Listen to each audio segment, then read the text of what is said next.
In today's video, I'm going to teach you how to use Framer templates. If you want to build a beautiful, responsive site quickly, templates in Framer give you a polished starting point that you can fully customize. I'll walk you through getting to the right place, creating a project from a template, and tailoring it to match your brand and content. First, head to Framer in your browser and open your dashboard. Make sure you're signed in and that you've selected the workspace where you want the project to live. If you're part of multiple teams, double check the top left workspace switcher so you don't create the project in the wrong place. Your dashboard lists recent work and any folders you've organized. That's the home base for everything we'll do next. Next, choose New Project. You'll usually see this as a prominent button on the dashboard. Clicking it opens the project creation view where Framer highlights template options.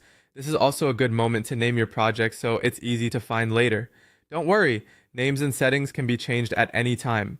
But getting organized early saves confusion if you create multiple variations. Now pick a template you want, browse categories, use search to narrow down styles, and hover or click to preview. Pay attention to the overall layout, the number of pages included, the header and footer structure, and whether the design feels close to your content needs. Open the template preview and check how it behaves on desktop and mobile. Responsive behavior is built in, and previewing early helps you choose wisely. If you see CMS-ready sections or pre-built interactions you like, that's a bonus because it saves setup time later. When you found the right fit, select it to create your project from that template. From here, you can customize and edit the selected template.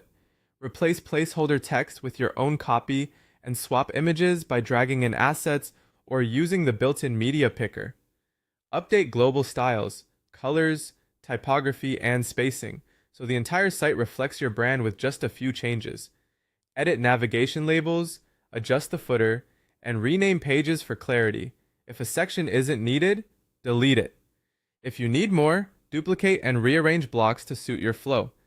Use the canvas to fine-tune spacing and alignment and check the preview across breakpoints to make sure everything looks great on phones and tablets. Add alt text to images for accessibility and keep your heading structured for SEO. As you iterate, use undo and version history to stay safe while exploring design options. And that's it. With the right template and a few focused edits, you'll have a professional site live in no time.